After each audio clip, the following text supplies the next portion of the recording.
Alright, what's going on YouTube? Ben here, and today we're taking a look at the Thermalright Silver Arrow IBE-E CPU cooler. Now, Player have previously reviewed the SB-E version, and it'll be nice to see how well this one stacks up against it. Taking a look at the packaging, it is very simplistic. You literally, as you can see, get a brown box with a little bit of Thermalright and Silver Arrow logos on it. Nothing too extravagant, which is fine with me. When we first open the box, the first thing we notice is I would imagine it's our installation guide, user's manual. May contain a bit of warranty information in there, but yeah, definitely has some installation information in there. Once we take off the next piece of foam, we can see this cooler is an absolute beast. Look at it. I mean, it just in the box, it just looks big. As you can see, it comes with two of Thermalright's included fans, which have a bit of a unique color scheme to them. Pardon me for 1 sec. I'm just going to go ahead and cheat a little bit. I found that's always the easiest way. Coolers normally weigh enough to help themselves out of the boxes, which is always nice because Thermalright have done a real good job packaging this up to make sure it doesn't get damaged in transit. So yeah, as mentioned, we have the two fans, one for each side to set up a push-pull orientation on the cooler. They are both 4-pin PWM versions, of course. Set those to the side for the minute.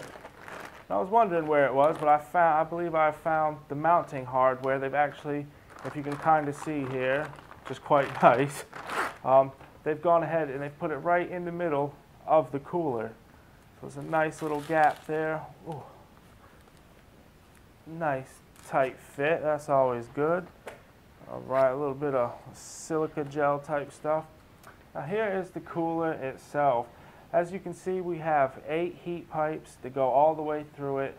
Nice heat caps on the top. Definitely a nice design.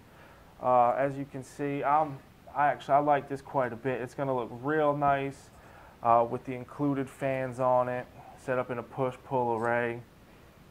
It should definitely look nice in the case as well. Taking a look at the bottom there, we can of course again see our 8 heat pipes, which is going to offer maximum dissipation of heat, which is good. This cooler should perform well, as it definitely is designed well. We of course have a nice shiny base plate that will of course make contact with our CPU. Of course we'll put a little TIM in between, but it's a nice big contact area, very shiny. Again, it has the little warning label on it, the little piece of plastic over it that must be removed. Setting that aside for a minute, we can go ahead and look at our mounting gear and included accessories, if any. Oh, we've got a nice little package here of stuff. Here we go. All right. I wasn't quite prepared for this. Oh, alright, I got it open anyways. Woo! Had me scared for a minute, Thermalright. Alright, as you can see, there is definitely a lot going on here. We have 1, 2, 3, 4, 5, 6 fan retention clips, brackets, whatever you like to call them. There are only 2 included with the cooler itself, but you can of course purchase another one and hook up all 3, so that's always nice.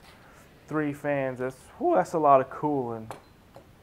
We have an included Y-splitter cable, so we don't have to use too many headers on our motherboard to connect all our fans up. That'll definitely come in handy and be used by myself. We have our back plate here, and kind of a back plate guide of some sort. Not 100% sure what that is actually for yet, but we'll come on to it. We have a bit of padding and stuff here, normally for the back plate, depending on what socket type you had. Sometimes you need to raise it up a little bit or whatnot. So that's most likely what that is for. And then we of course have the fun stuff, which is of course this big piece here is most likely going to sit down on the top of our motherboard, put the cooler on some sort of way, and then boom, we'll put this one right on top of it, and it'll hold it down onto our CPU. They've of course included a nice little wrench here, and what I like about this is Thermalright has actually designed it so, as you can hopefully see, it's at an angle. A lot of times when companies include these, they're very thin, they're straight, and sometimes they're more hassle than they're worth. Thermalright have made this one nice and thick, and it is also angled. If I had to guess, I would say 45-ish, 40, 45-ish degrees to make sure we can get in there and make sure everything is tight. We also, of course, have all our included screws and thumb screws to make sure we can attach everything properly and get everything, just attached down onto the motherboard, get everything clipped onto the back plate as easily and as securely as possible. And of course, Thermalright have gone ahead and included some of their CF3 compound TIM, what do they call it here?